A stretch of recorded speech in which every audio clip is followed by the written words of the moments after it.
from the oldest city in the USA, St. Augustine tonight, with our guests, Margaret and Nicholson, Scott Grant, Kirk Marsh,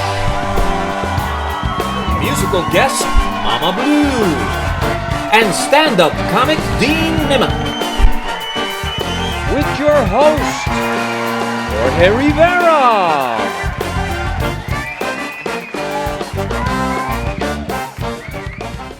And now, from America's oldest city, St. Augustine tonight, starring Jorge Rivera.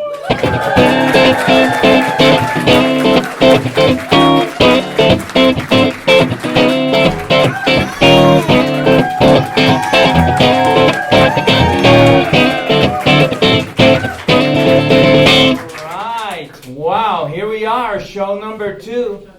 Wow, I look at this as so unreal. There's so many people to thank. We formed a group to get this show going. I mean, there's Danny Berenberg, who's the point of the spear, a tour de force. Give him a hand.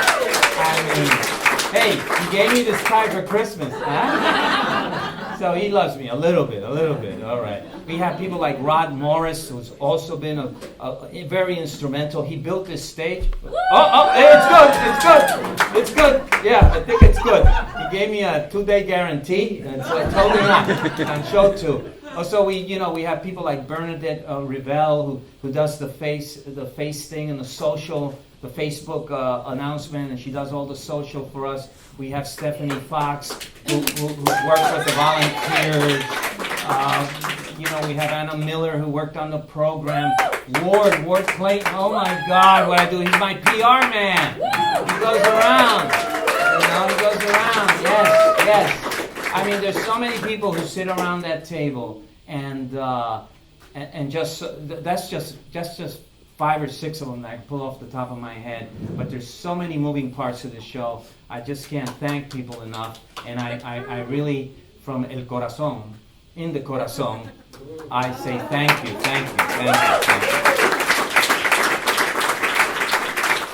Also, we have all these businesses that are giving us these very nice coupons. You've taught coupons from Amici, from St. August Doggies. They do hot dogs like in New York City. We call them dirty dogs. So go there, have a dirty dog, man, with the same onion, and they'll give you the same heartburn. It's great food. I mean, New Yorkers were resilient because we grew up on that and pizza, right? I want to do also a shout out to Augie's Pizza. They do Brooklyn pizza. They're up the block. They're feeding our volunteers. So someone wants to get a couple of pizzas. And we want to thank Amici, who's taking care of the needs of this band for this show. Nice Italian restaurant up the street. So I could just go on and on all night, but I want to say thank you before we really start this show. In the news, Sony, who makes cameras, I run the show mostly on everything Sony here, did an electric car. I don't know if you saw it. It's beautiful. It doesn't really mean that they're going to sell the car, but what it means is they're trying to prove we can build an electric car if we want to. All right. And it looked beautiful. So that's a way for us, if you like Sony products, we might be driving a Sony car. Another thing that I found really interesting is there was Game of Thrones and then there was Brexit. And I love Brexit. The backstabbing in Brexit has no competition out of Game of Thrones. and it looks like England is going to slowly get out. We'll see. My personal opinion is that nothing's going to change. They're not going to become the next Singapore or Hong Kong. I think things are going to stay basically the same. As you saw also in the news, the Royals said time out. They're like, we don't want to work all day, man. I need some time off, And the Queen's going to give it to them. And so it looks like they're just going to be like part-timers when it comes to the royal thing. And I think everyone's angry with them because they got to stay and work. So that's what I think. Also, a 17-year-old boy named Wolf, you spell his name C-U-K-R-E-I, was admitted in NASA has an internship for people to come in, and he's probably the youngest. He's 17 years old, and they accepted him. On his third day in the internship, he discovers a planet. A hand to you, Wolf. You're seeing this. Could you imagine? He finds a planet that is 7 times the size of Earth. Is about 1,300 light years away, so we won't be visiting soon. And it orbits around 2 stars. Is that not cool? Could you imagine living on a planet with 2 suns? That'd be awesome. So he's one of those. The other day in the bank, I went to the bank, not because I had money, it's because I had to pay my landlord. And I went in there, and I met this little old lady, and she was the sweetest little. We started talking, blah blah. And I started telling her a story about Napoleon, and she was just listening to me. And then the teller was ready for me, and she went first. And then I went. And when I turned around, she said, "Finish the story." So I sat there. I show you how St. Augustine is, you know?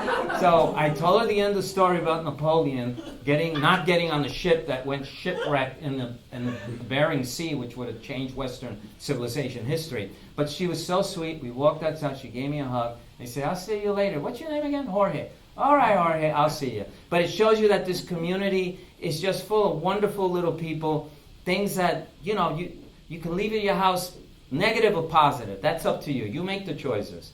And so I think that's really good. And with no ado, my musical guest, you know her. Oh, yeah, baby. It's Mama Blue. And I'm going to leave you now with Mama Blue.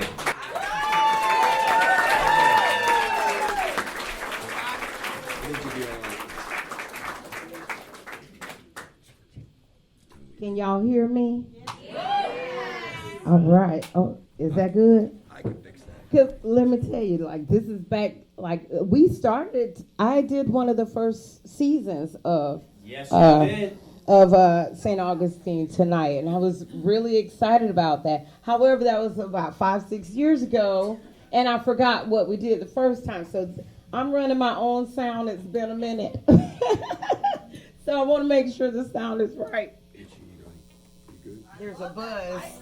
Hey, yeah, I can't be forgetting where I came from. I love it. And this is a homegrown show, and I'm so grateful to Jorge and the city of St. Augustine, honey. Y'all trying to get me to move down here because you guys are amazing and so loving. So I feel like I'm frolicking in summer. So we're going to do a cute little ditty. Yeah. I figured it'd be fitting, you know?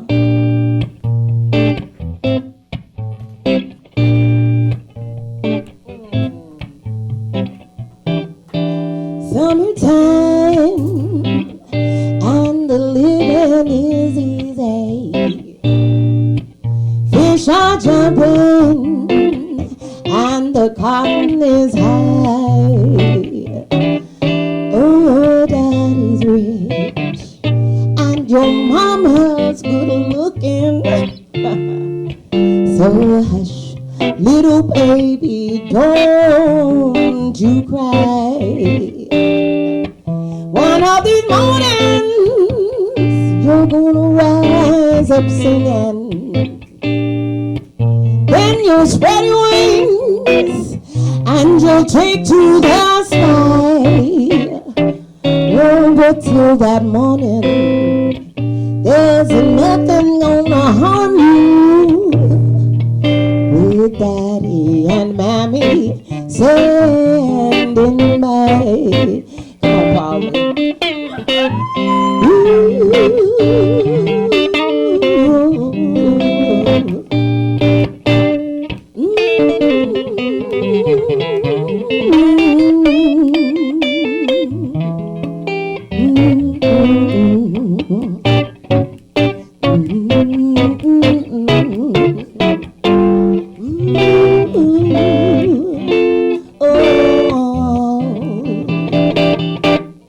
Summertime and the living is easy. Fish are jumping and the cotton is high. oh, your daddy's rich and your mama's good looking. Oh yeah, so hush, little baby, don't you cry. Oh, so hush, little baby, don't you cry.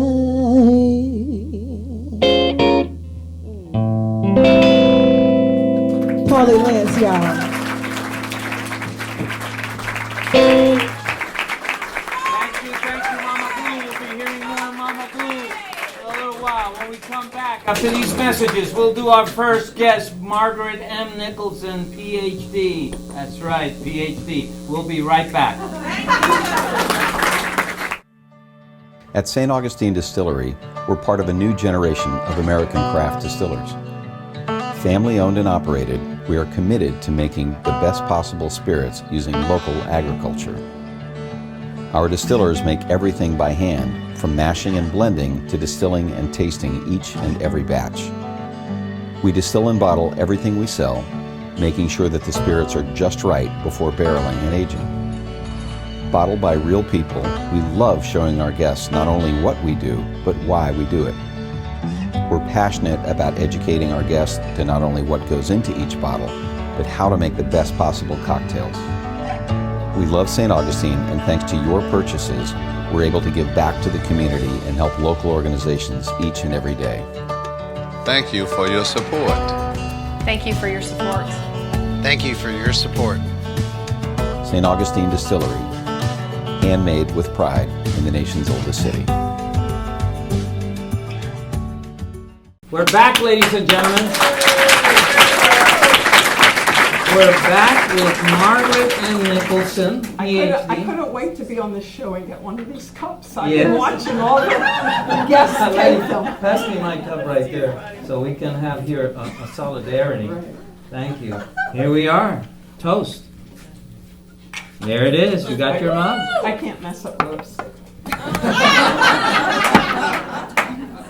But the reason I have Margaret here is because she wrote this wonderful book, My Surprise Family, Find Your Ancestry Story.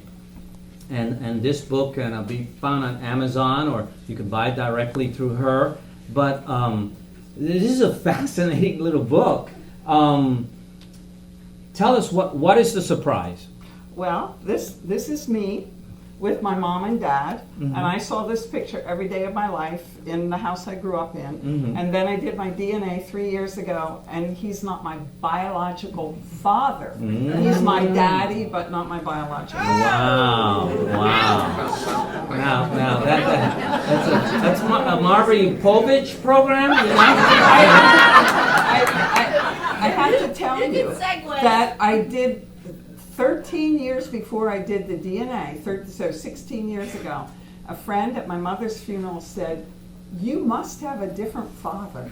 You can't have the same father your sisters have." Because? That's in the book. But why did they say that? I'm just a little different. Your personality. And anybody that knows me, I'm just So I actually sent a DNA to them and said, "Why don't you do adults and find out?" But they never got back to me, and if you've noticed, now they do adults sometimes. Okay, all right. So there was only because of her did I ever have any idea. But we joked about it, but there was no way that I thought. So now this DNA kit comes, you send saliva is what we send, because I had mine done with 23andMe, and I also contacted family I didn't know. But now the results come back.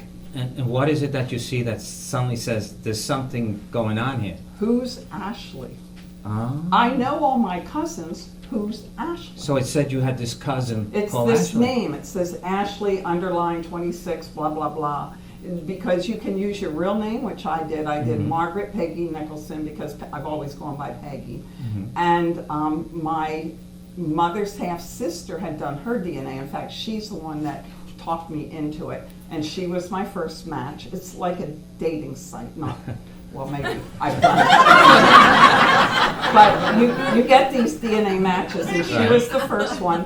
And then there was Ashley. And if I click on Susan, I see all my maternal relatives, all my mother's relatives. So let me stop you here. The reason Ashley shows up here is because she's in the database. She's in my DNA database. She Right. had done her DNA. If she had not done her DNA, probably...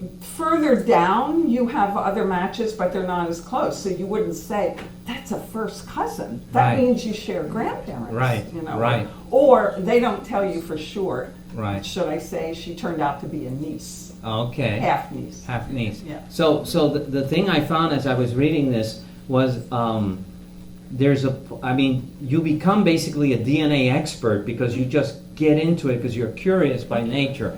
But you were learning as much as you could how to read this chart, bringing other people who had the expertise to say, look at this, are you seeing what I'm seeing? And they would see more. And then there's that great phone call you make to the brother of the man who's supposed to be your biological father, a man named Donald, and you say to him, Donald, I think your brother is my father. Whoa! And what's his reaction? He says, I wouldn't be surprised. And once I knew for sure and felt more confident, I said to him, might there be others like me? And he said, I wouldn't be surprised. My brother did not practice safe sex. Okay. So now, how does this emotionally? I found out I was adopted when I was 12.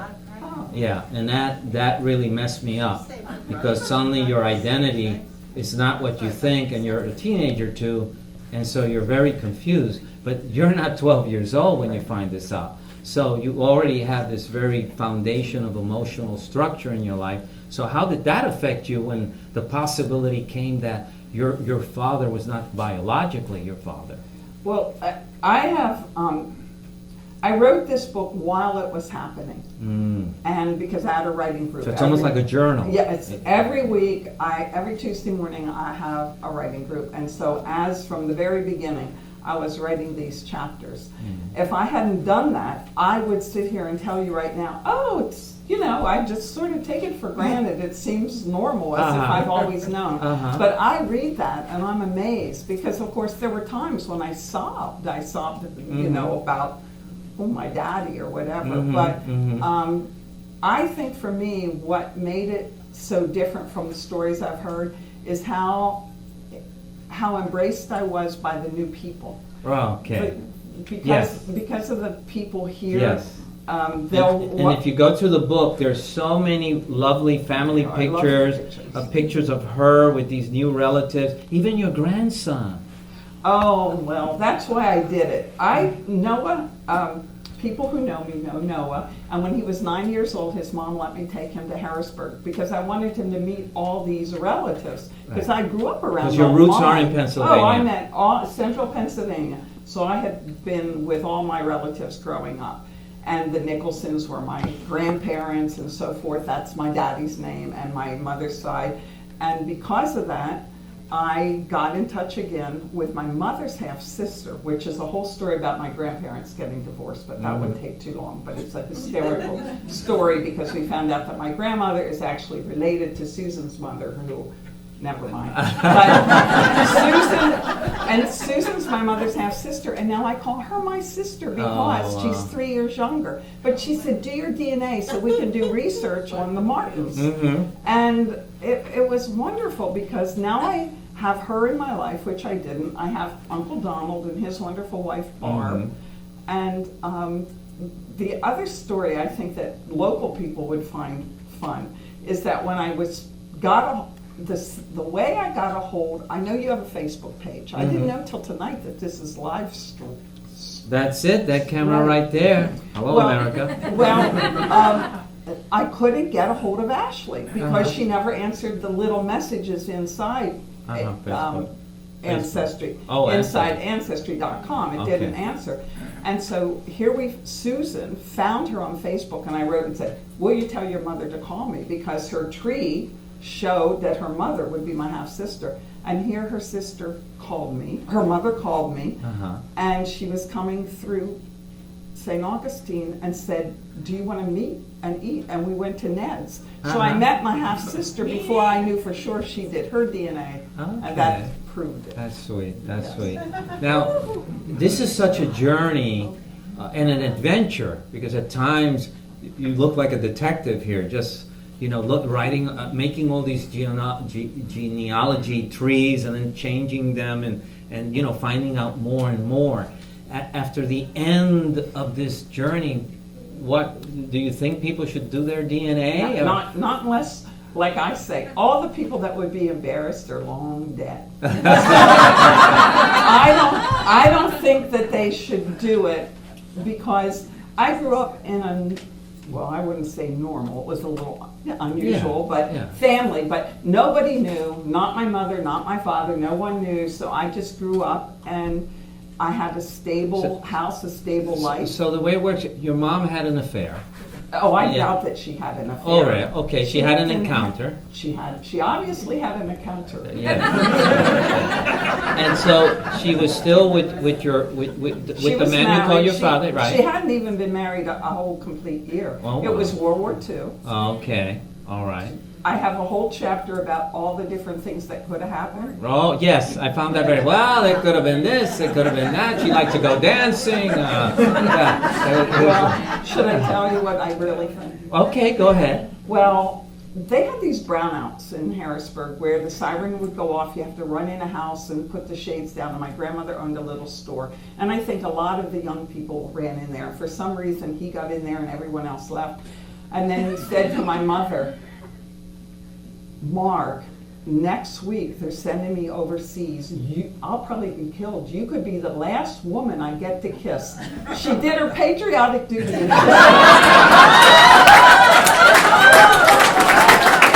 the troops, I say, for the troops.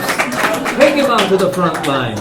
Oh. And that's why she couldn't know, because I already knew that my father came home from Philadelphia Thanksgiving weekend, so I knew that's when I was conceived. Now you were born where in Pennsylvania? Harrisburg, Pennsylvania, in the suburbs. In the suburbs, mm-hmm. And that's where all those Pennsylvanians. Right, and moving away from this fascinating story, there's that whole thing. Looking at your background, how you went to school with all the forces against you, kinda, and then you had a baby I got accepted to the University of Pittsburgh for their 4-year bachelor nursing program, but my mother said, why don't you just stay home and go to the local hospital? Mm-hmm. Well, I just decided to get pregnant instead. Mm-hmm. So I was a wife and mother for 10 years, and then I started college. Okay. I thought, I'll get an AA degree because my husband and I separated, and I didn't want to be a waitress especially. Right. And then it just kept growing, and I ended up with a Ph.D. from the University of Pennsylvania. Well, that's cool. Yeah, because women, especially in those times, women were so discouraged and it's still today. The fight still goes on, and I think women still need to. I think they should get equal pay. I'm very for that. I mean, why not? I do not understand. This is an argument that I don't get, but I think that's great. And I saw that you did so much work in the communities where you worked with kids who were runaways.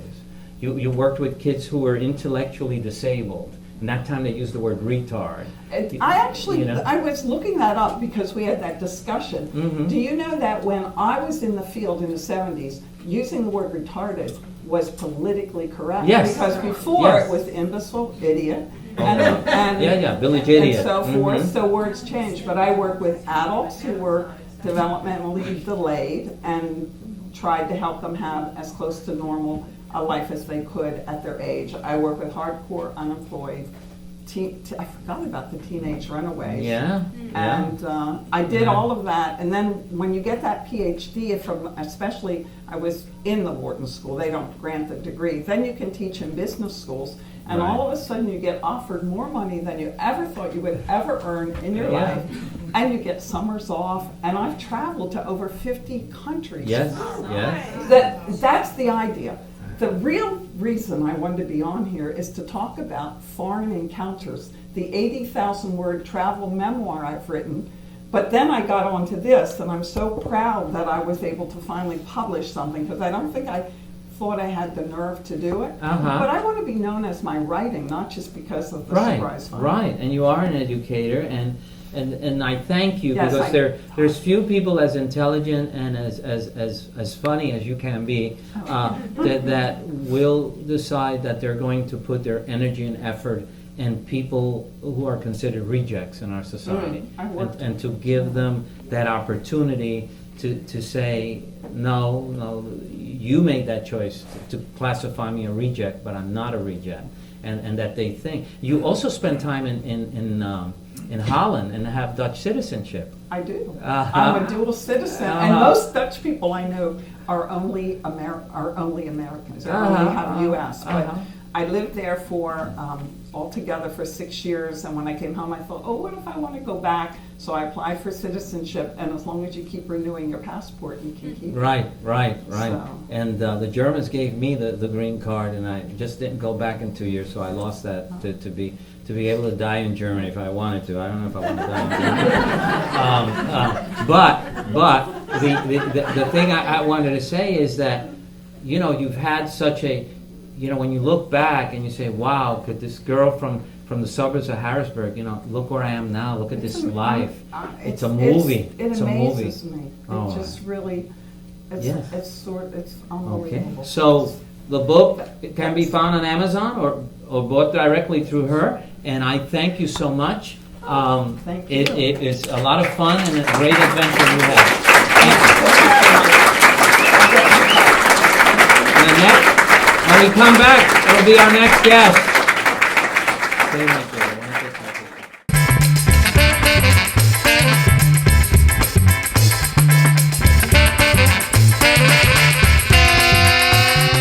All right, we're back, everybody. We're back with my second guest. I wanted to mention this. Standfast, which is also Scott Grant's company, and Dr. Gulani are the ones responsible for this beautiful suit that I'm wearing tonight. All right. I want to You look good in that suit. You look good in that suit. Thank you again, Dr. Gulani. Dr. Gulani. Thank you very much, the Vision Institute.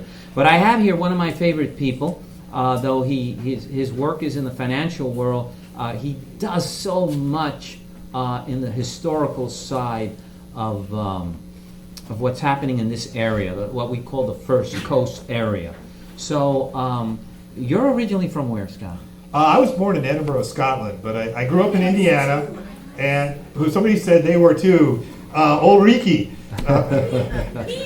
So now you go from Scotland to Indiana. Right. What, looking for warmer weather? I'm not sure Indiana was a whole lot warmer, although it's cold. It is cold in Scotland. Yeah. No, my father was a minister turned educator, and so we went to churches. In fact, one of your Bernadette was from the same town where my dad had his very first church in New Jersey, Winona, New Jersey.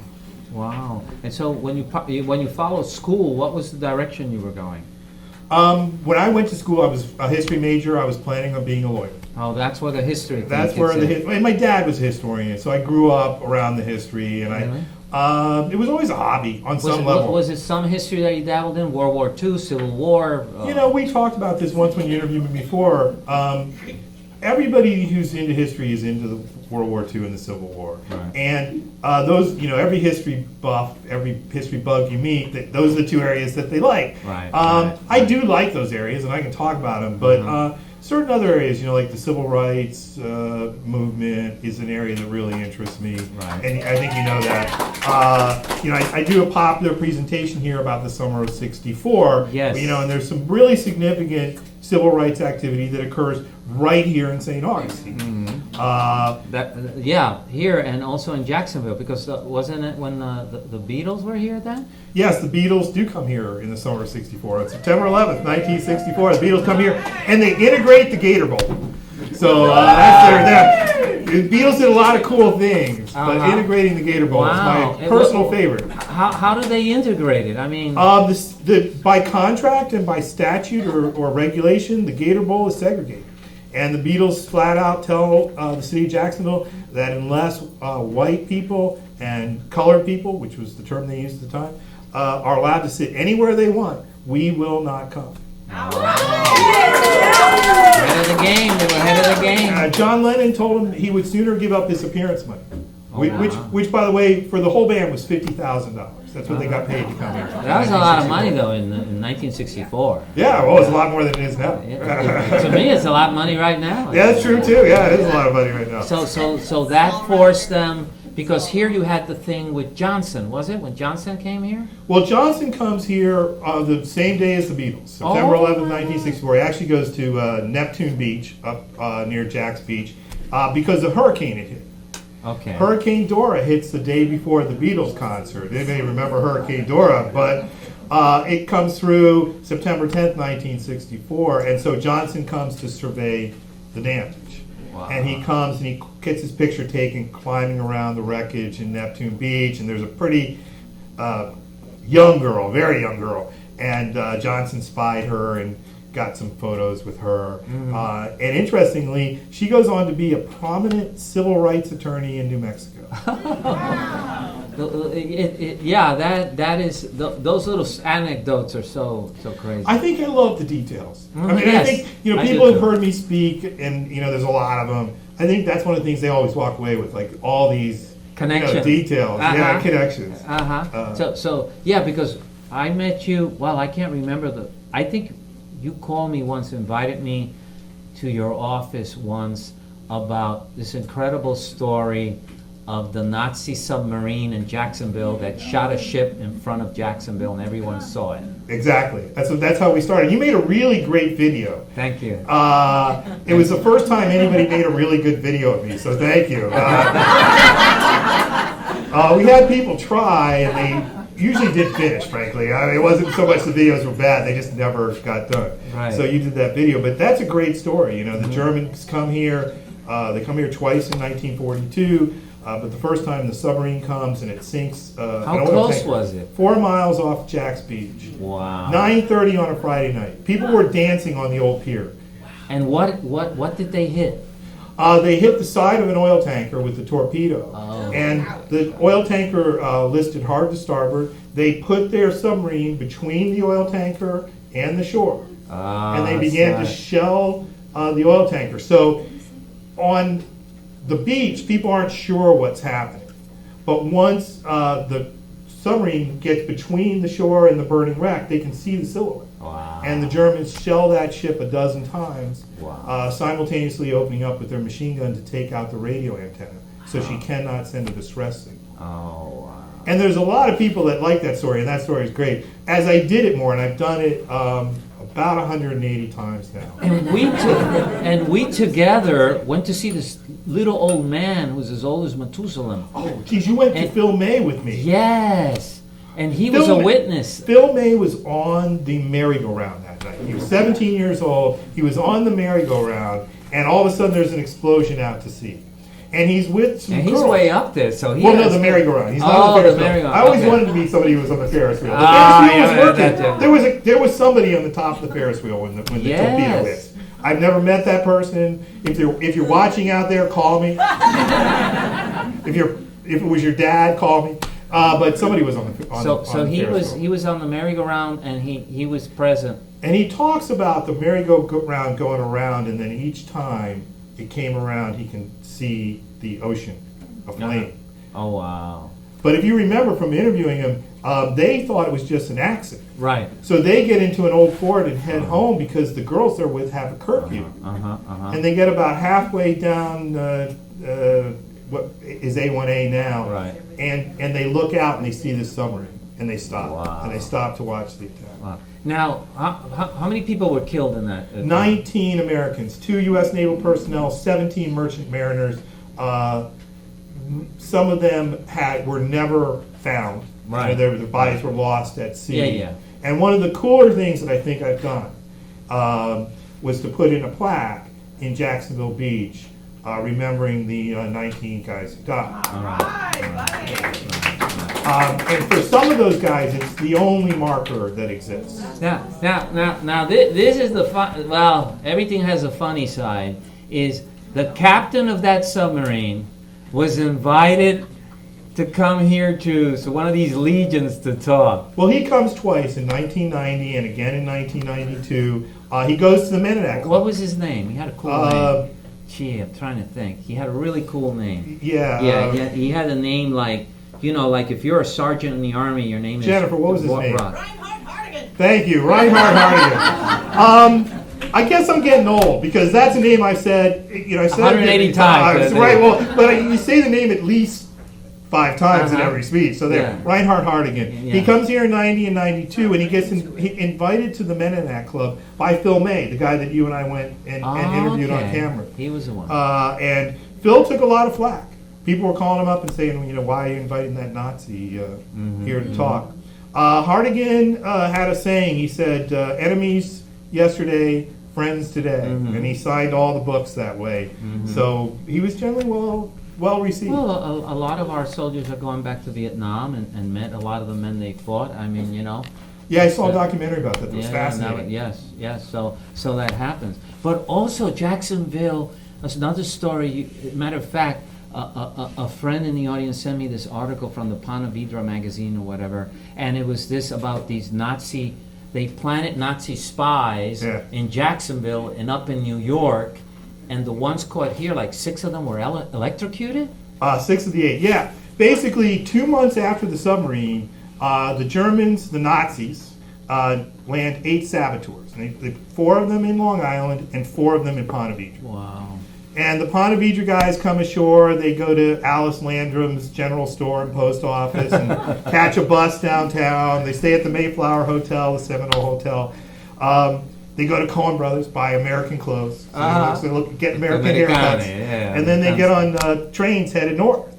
But what they don't know is one of the guys who lands in Long Island turns himself in, or attempts to turn himself in. So what he does is he gets to New York City and he calls the FBI and he says, "Hi, I'm a German spy and I'd like to turn myself in."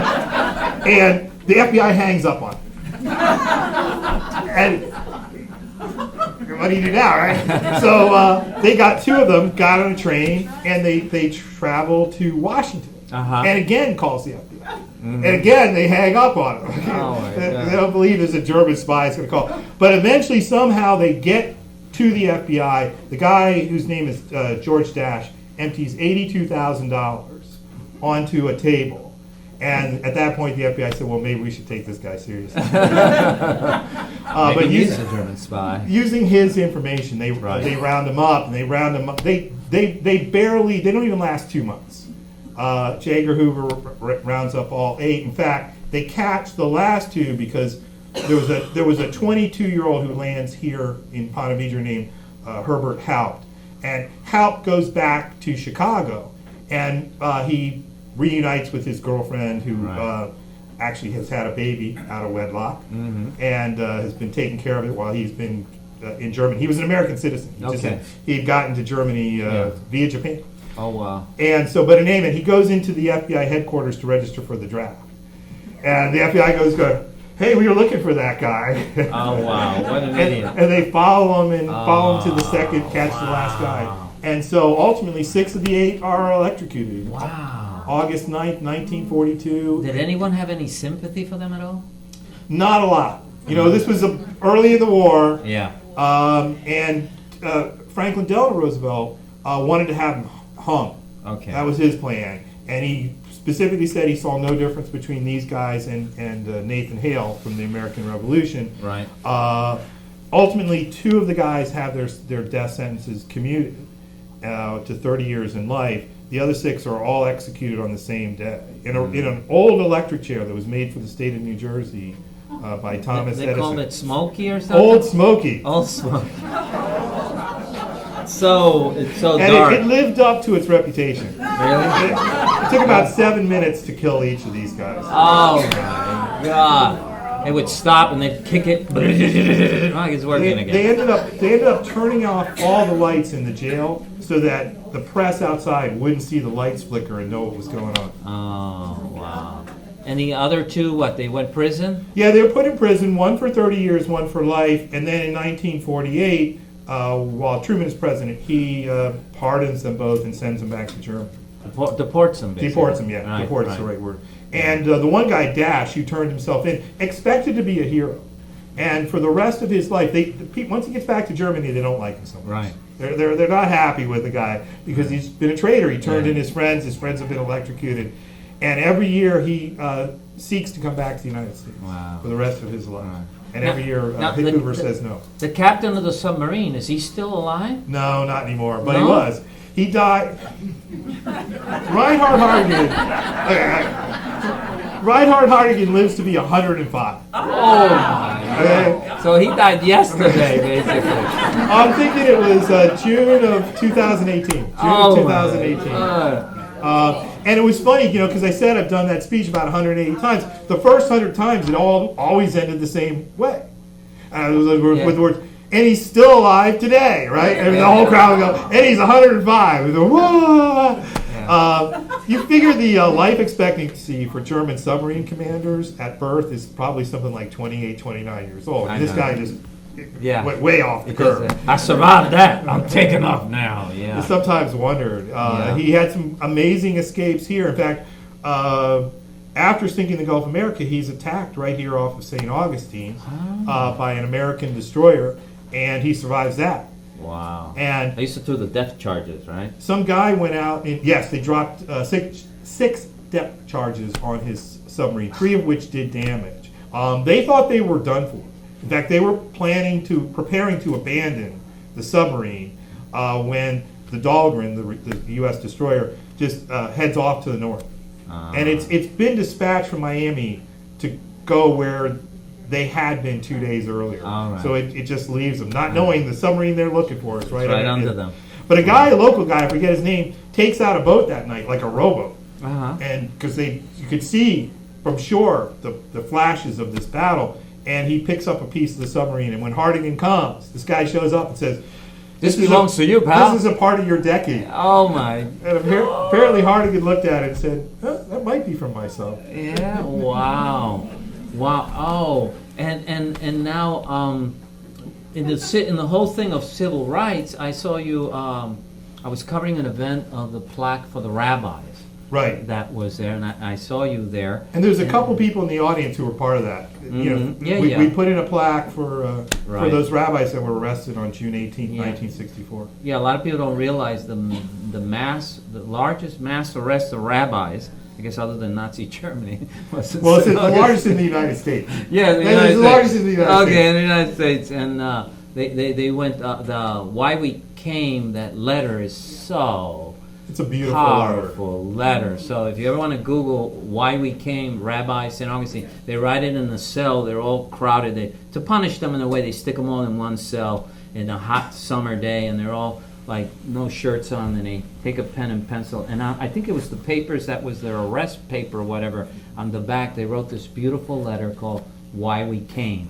And it's powerful, something to read, and very beautiful. And I remember one of them telling a story that when they released them from jail, they had no money. They took all their money. And they're walking through the black neighborhood because they came here to support Martin Luther King. And suddenly they went in a restaurant trying to see how much change they had. And when they walk in, the blacks say, "Those are our rabbis," And then they were asking one of them, how was it? He said, "The best chicken dinner I ever had." They were it's such a powerful, beautiful story here in St. Augustine. Sort of, but the ending of it is very beautiful. And the events of that day changed the world. Yes. Because you have the two events. You have the rabbis, and then immediately afterwards, the kids jump into the pool. 5 African Americans, 2 whites, and Jimmy Brock, have you ever seen the picture, runs around the pool pouring acid into the pool to drive them out. That picture runs on the front page of every newspaper in the world. And the very next day, the Civil Rights Act passes the Senate. Yeah. People don't know necessarily, but legalized segregation made its final stand, right here and lost. Right. And so one of the things to talk about is people talk about Birmingham and Selma and Montgomery, and really you should say Birmingham, Selma, Montgomery, and St. Augustine. Pleasure having you, my friend. Being here another time. It's always great being here. You are the best.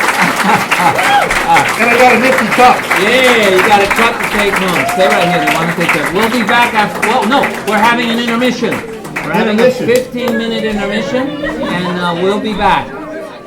At Martinez & Associates, we can help you with many things. Number one is income for life throughout your retirement, which is very important. Number two would be Medicare choices, which are very confusing. Number three is a legacy for your loved ones. And finally, keeping you independent throughout retirement. My name is Tully Martinez. Call this number. Y hablamos español.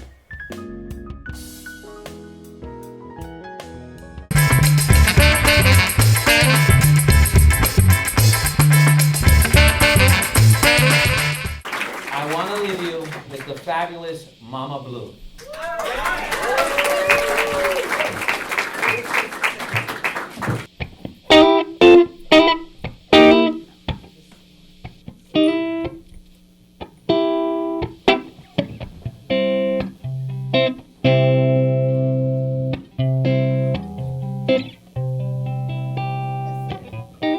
Been traveling these wild roads for so long.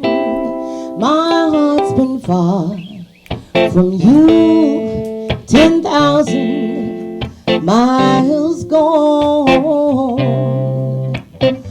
Oh, I wanna come here and give you every part of me, but there's blood on my hands and my lips are unclean. Take me to your river, I wanna go. Oh. And dip me in your smooth water, I go in. As a girl of many cuts, I come up for air. As my sins flow down to Jordan, oh, I wanna come here and give every part of me, but there's blood on my hands and my lips are unclean. Take me to your river, I wanna go.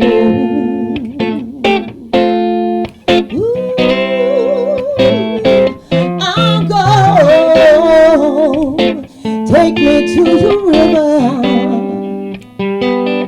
I wanna know.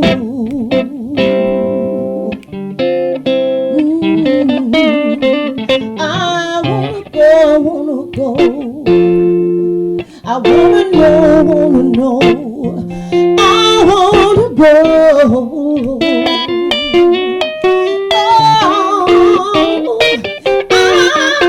go. Take me to the river, I wanna know.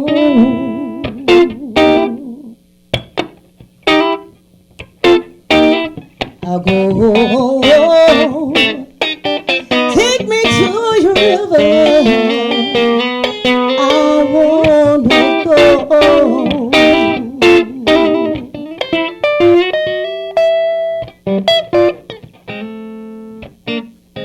Take me to your river, I wanna know.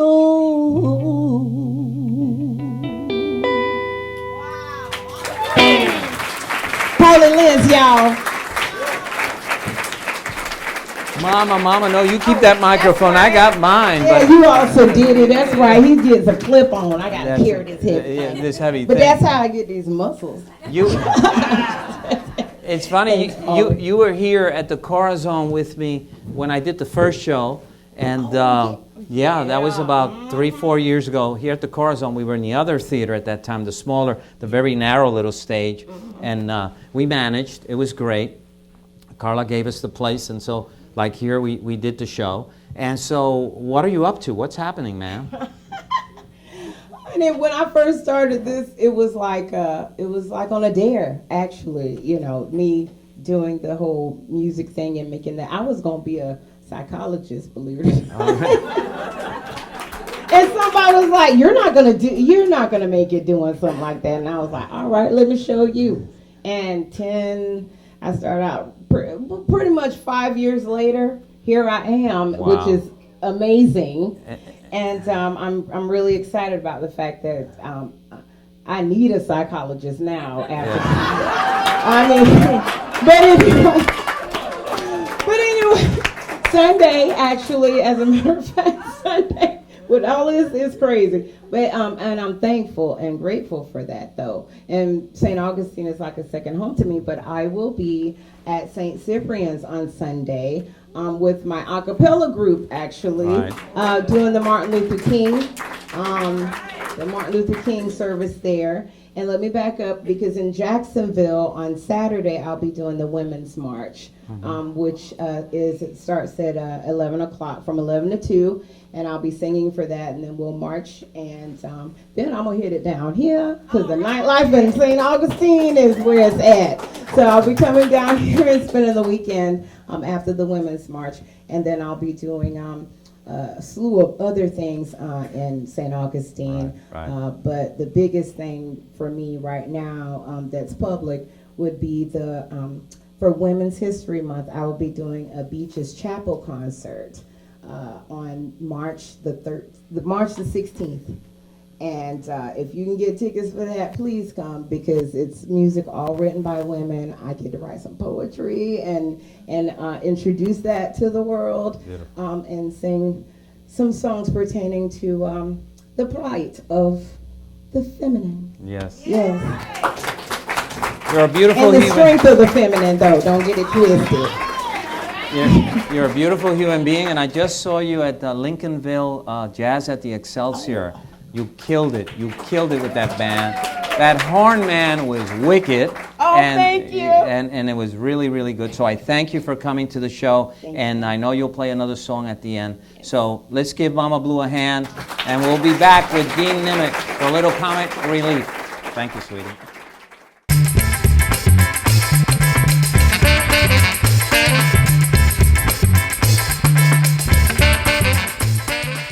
All right. Mr. Dean Nimock.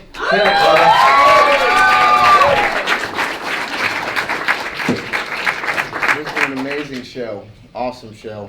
It's been a hot summer, but it's about to be winter time. It's been a cold winter as well. Holiday season just passed, and I feel like I want to settle down. You know, we're through all the dating holidays, and I want to settle down for a different reason. Not for the companionship or anything, but what I want to do is I want to settle down with a girlfriend, so when I fall asleep on the couch with my dog, she can take those cute pictures of us. You know, like, I want a girlfriend so that, like, when I can call out of work, I can always seem like a good guy, like I gotta take my girlfriend to the airport.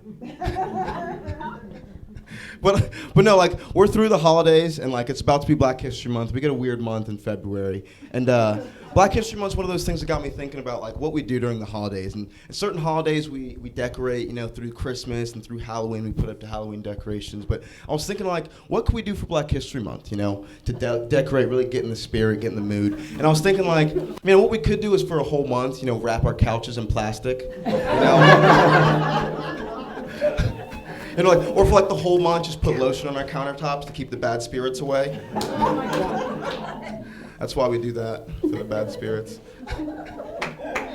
But no, I've recently been sick. Like, I got like kind of sick with the hot and the cold here in Jacksonville. And one thing that I realized is I was coming down with the white lung, and it was kind of like the black lung, but it was a little bit less aggressive and came with insurance.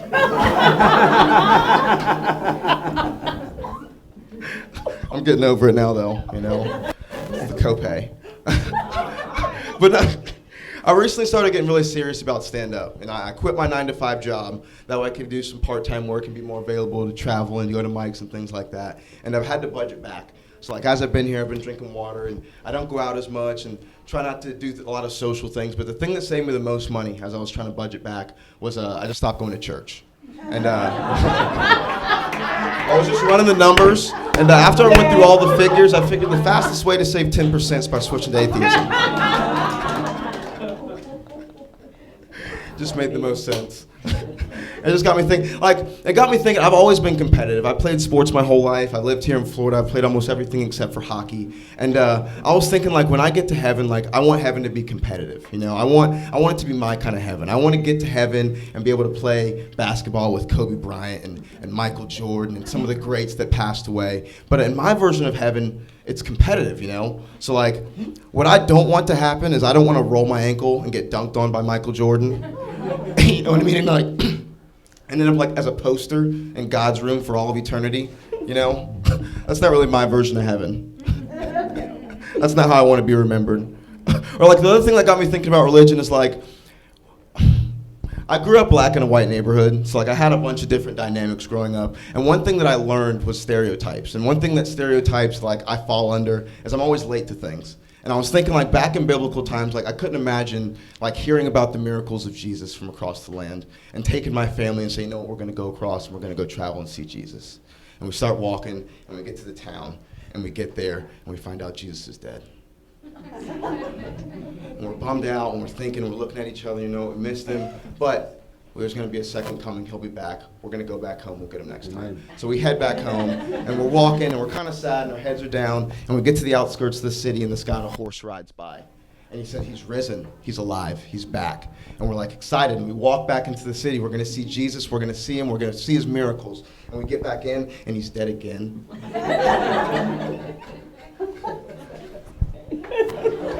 I get it. I feel like that's why black people are so religious nowadays. It's because we just want to be there when he gets back. We just don't want to be late to the party again. You know? Even on a Sunday, we'll be here. Just come back, please. Just one of those things. Like I was thinking like some crazy things, and like one thing I was thinking about, kind of with the Avengers and Marvel and all that stuff going on with superheroes. And one superhero that never made sense to me was the Ninja Turtles. You know, the Teenage Mutant Ninja Turtles. We have a fan. And the reason why it was never made sense to me was because they had masks. You know what I mean? You ever think to yourself why the Ninja Turtles wore masks?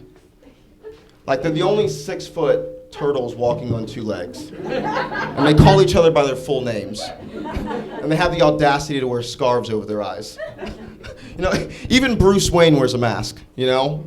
Clark Kent has a disguise, and these Ninja Turtles have the audacity to run around fighting crime, calling each other by their full names. Just thoughts.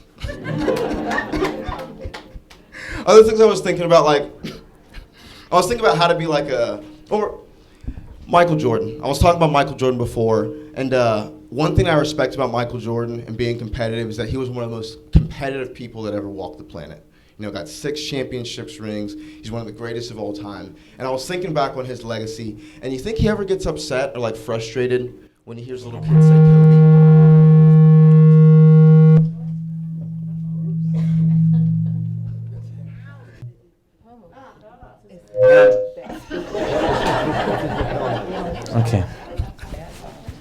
Okay, go ahead. We're back. We're back. We're going to start over at the top. Good one. I had a girlfriend for like a different reason. I'm just kidding. But no, like Michael Jordan's super competitive, and I was thinking like, you ever think he gets frustrated when he hears little kids say Kobe? You know what I mean? Like a little kid wearing Michael Jordan shoes, dribbling a basketball, and being like, Kobe. Like that's his legacy, you know what I mean? Like I came back to basketball for this. I was doing fine during baseball. I made Space Jam. I got 3 more rings, and I have to come back and be patronized by a child. Give me my respect. But no, 2020, it's the new year. A lot of people try to better themselves at the beginning of the year. You know, go into it with resolutions, trying to make themselves a better person. And one thing I always hear is know your worth. Know your worth going into the new year. And if I've learned anything from watching Antiques Roadshow with my grandma, it's that people are horrible appraisers. But it's good news because everything gets value with gets value with time, you know. And you're gonna check back at the end of the year, 2021, being a better person, checking in and making sure that you did something right for the new year. And one thing that I did as I kind of tackled this new year of comedy was it's a funny story. One thing that as I tackled this new year of comedy, I wanted to kind of wrap this up on a thought, wrap this up on a story. And when I was growing up, me and my sister, we played different games, and as I was growing up, I realized that I played these different games with my sister when I was talking to my friends. And when I was growing up, my friends would tell me about how they played cowboys and Indians, and cops and robbers. And to this day, me and my sister, we were always playing this game called Black People, White People. I feel like I'm on the final level right now. Thank you guys so much. My name's Dean Nimock. I'm going to bring back up your host, Jorge Rivera. Thank you, thank you. Listen, stand up ain't easy. You get a medal just for taking it on. Let's give him a hand. And where can we see you next time? Next time, Mondays in Jacksonville, 5 Points at Rain Dogs. 9:30 Mondays. That's it. Have a drink and laugh yourself to death.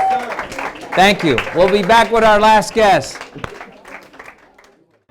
At St. Augustine Distillery, we're part of a new generation of American craft distillers.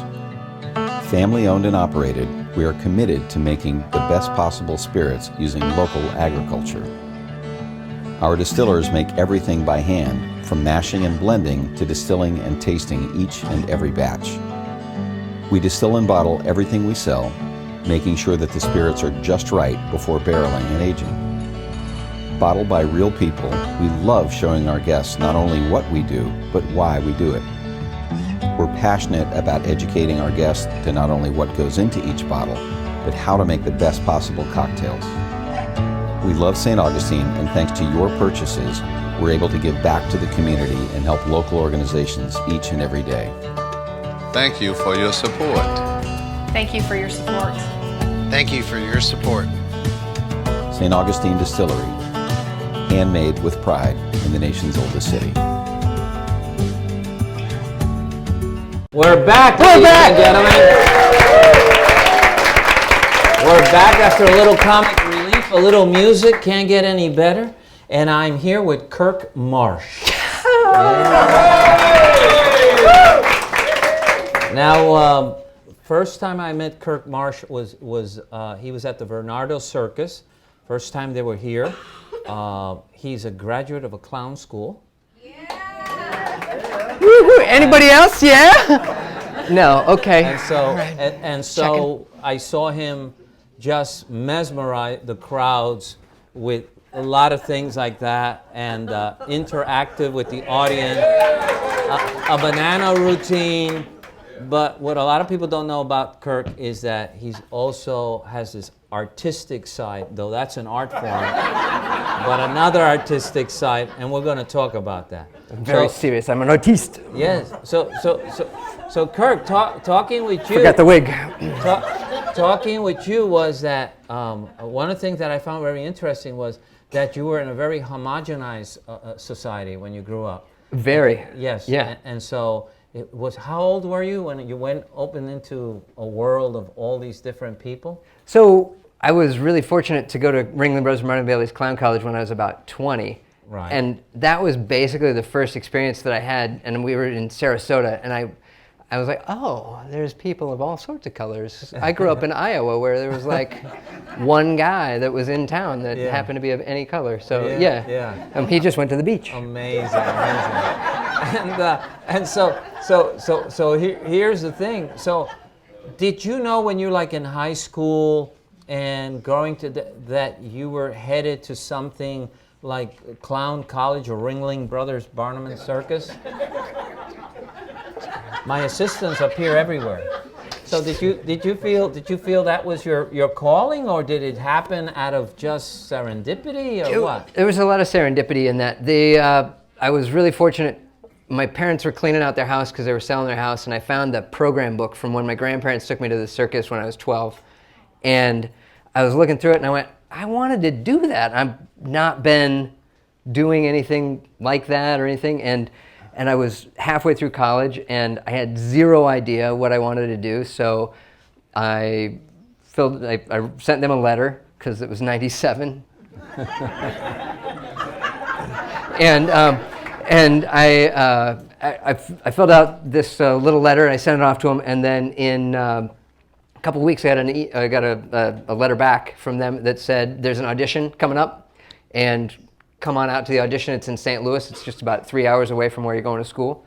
And I went down there, I had the time of my life. Now this book you found was like 8 years old when you found it. So it was 8 years old. So it'd been forever since I'd been to the circus. And I went through this audition, had the time of my life. It was phenomenal. You loved it. It was absolutely amazing. And at the end of it, they said, fill out the application. And this application was 6 pages long. It was ridiculous. Like, when was the last time you cried? I remember, it was probably physics class. I don't know. And so filled that whole thing out and then sent that off and figured I'd never hear from him again because I'd never performed, I'd never done anything like that. Right, you didn't have experience. But And so after I did that, I went, all right, finished up that semester, and right before I moved out of that house, they gave me a call on a landline. But what were you studying in school? Exercise science. Oh, okay.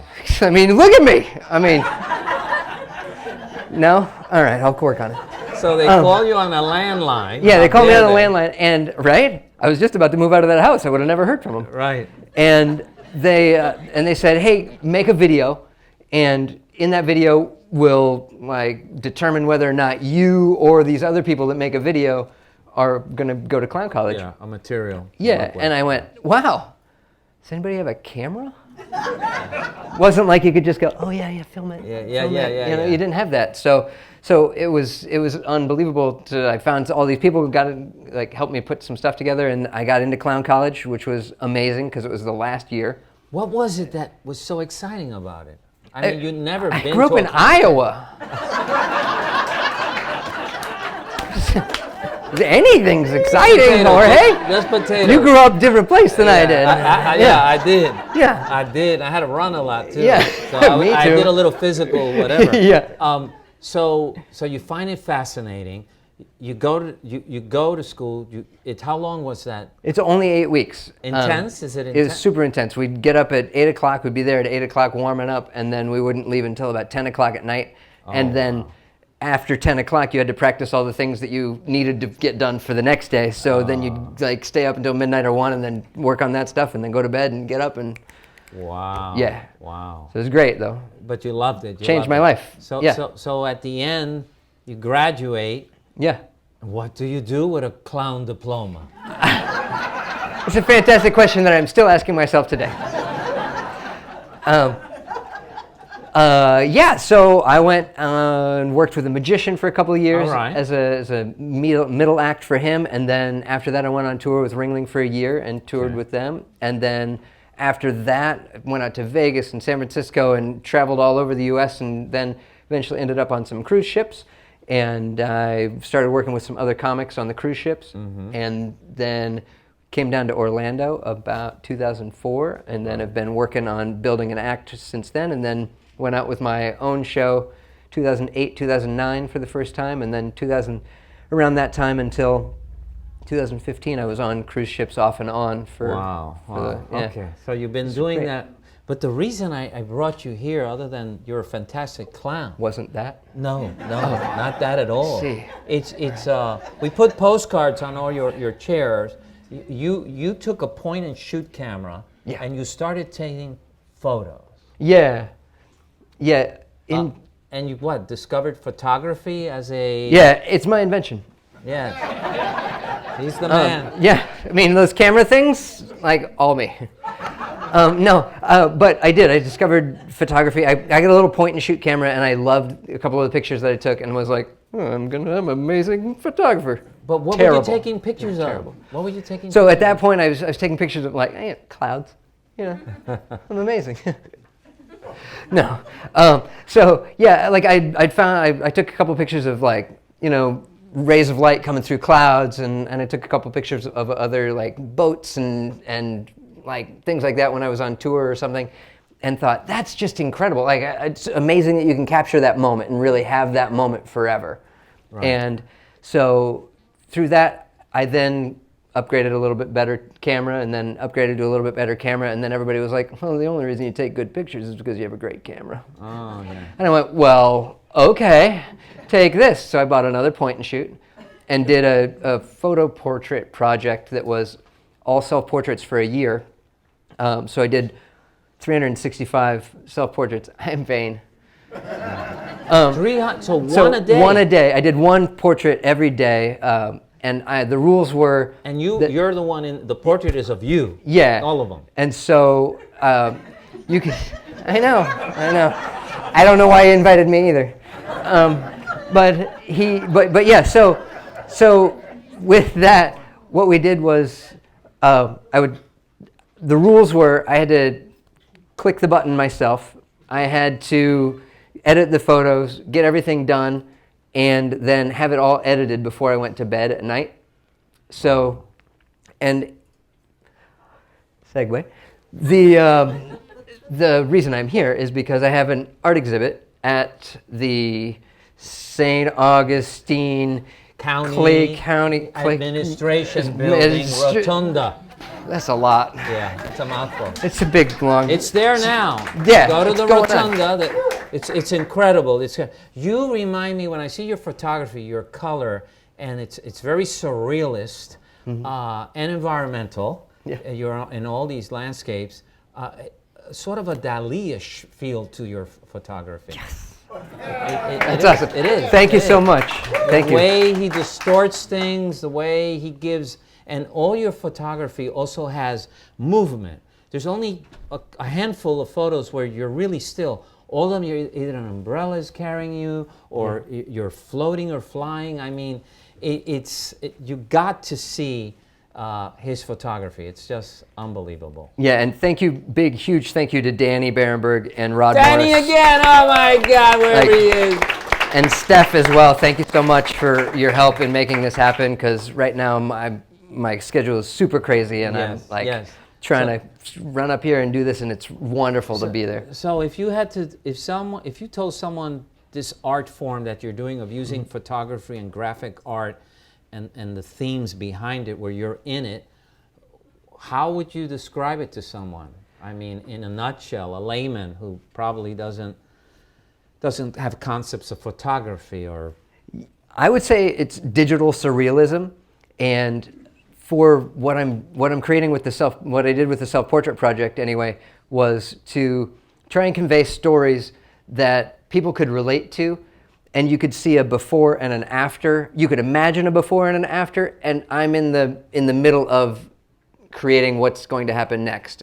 And you wonder what happened just before this moment, and you want to know what's happening after this moment. Wow. Now, when you when you get involved in a project, do you take photos on the mood you are in the moment, or do you plan something and go with it no matter if you're depressed or happy or whatever? Yeah, so a little bit of both, because sometimes the best work comes just on an inspiration and a flash, as you probably know from what you've worked on over the years. And then other things, you have to have a certain costume or a certain look or a certain prop or a certain environment. And so you have to pre-plan those, because like when I was working on the cruise ships, I did a lot of these because I had a lot of extra time. And so I would go, oh, well, this week I'll be in this port, and this port. Right. So I can there's that one thing that I walked past, there were like all these roots growing out of the ground, these big trees and giant roots growing out of the ground. Maybe I can like crawl into those and then create a picture in there. Oh, wow. And so a lot of the work that I try to do is mixing all the different layers together. And when people look at your work, what are the common denominator comment that you get? You're weird. I mean, but that's a good comment for an artist. Yeah, I really think that a lot of people say, oh, I can really relate to that image. That's something that, like, I've got one that's kind of the one that gets a lot of attention, and it's me pulling out a drawer, and you see the shot coming over the shoulder, and it's three faces in a drawer of a sad face, a neutral face, and a smiley face, and it's all my face. And it's a lot of people really relate to that one, where it's you get to choose what you are that's the every one that's moment. On the postcard. Yeah, part of it. You haven't seen the whole picture. Yes. Yeah. So now the Rotunda. The problem with the Rotunda is it's Monday through Friday, 9 to 5, And yeah, students can go see it. Lots of people will have schedules that, you know, they work the night shift or the B shift or whatever. But in order for other people to have access, I believe Wendy Tatter is carrying you. Could you bring a chair up, please, for Wendy Tatter? And, and bring her up and give her a mic, please.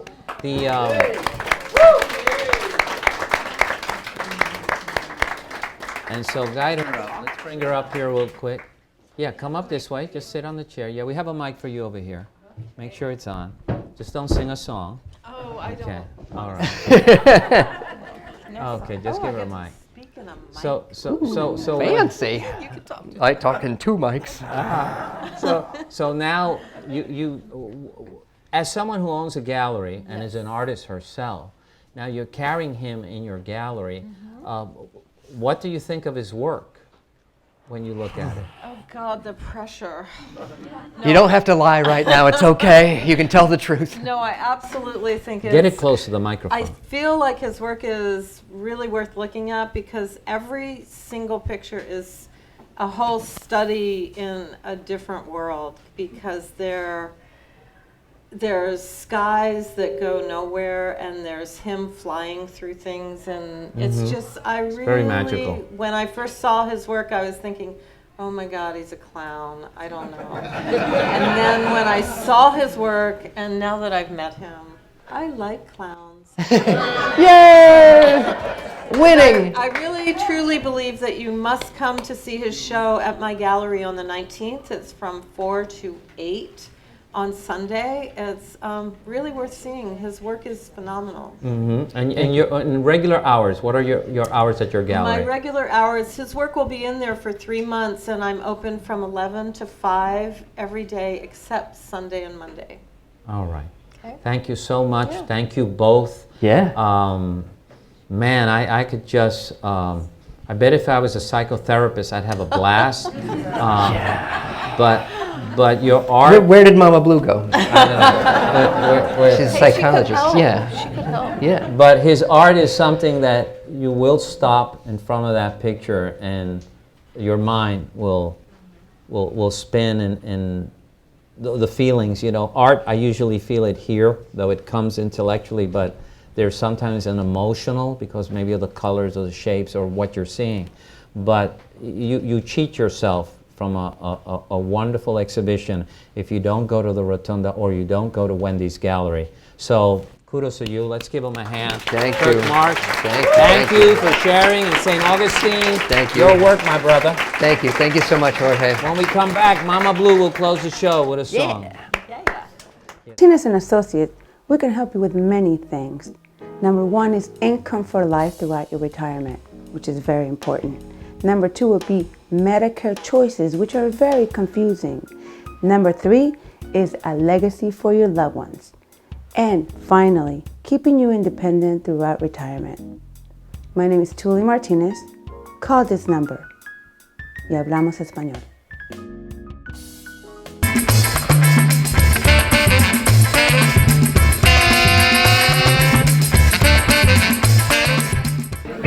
Okay, everybody, the amazing Mama Blue.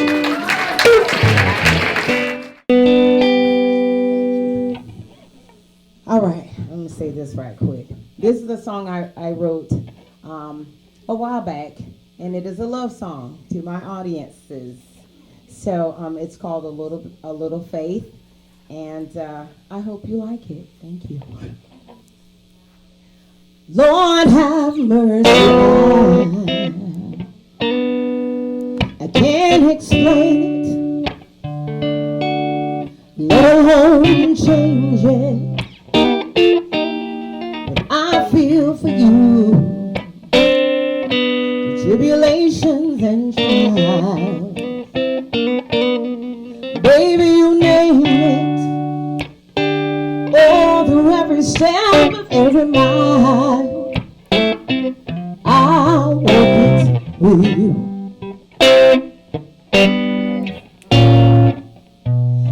I never claimed to be perfect. I struggle and feel the strain. But don't you worry, baby, I've got plenty loyalty. Whenever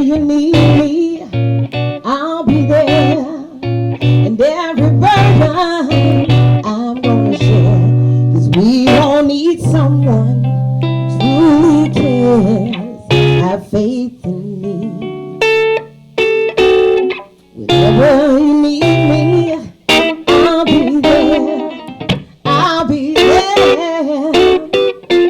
Oh, and every burden I'm gonna share with you. We all need someone who truly care. Have faith in me.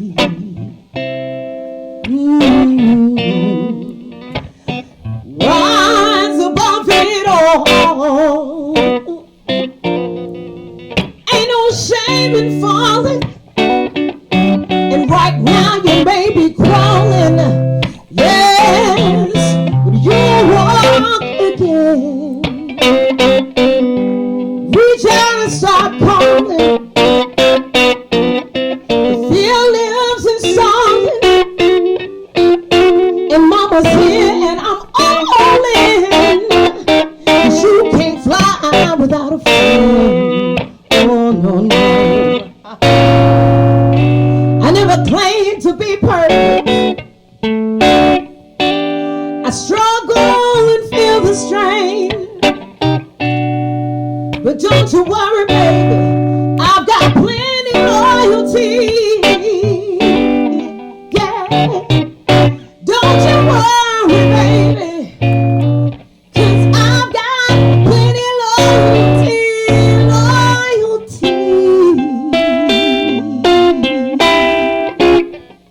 Yes. Ooh, whenever you need me, I'll be there. Oh, with every burden, Mama's gonna share with you. 'Cause we all need someone who truly care. Have some faith in me.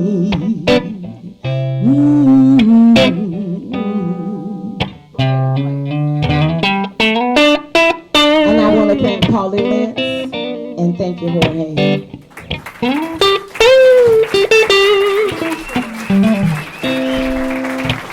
Everybody, thank you again. A beautiful, beautiful show. Mama's going to give you some love. We'll be back here next week with wonderful guests. And this is who we are, St. Augustine. We're a diverse group of people. We're having a wonderful time in a wonderful place. To you, world. See you next week.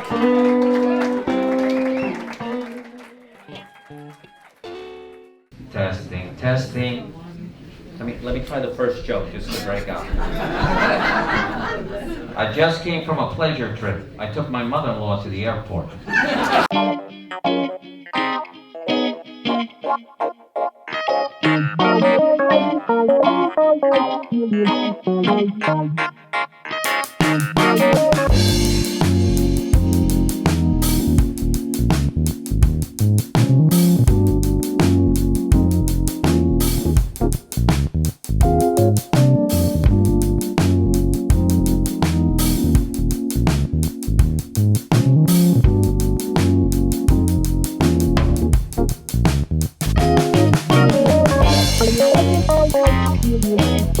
Bye.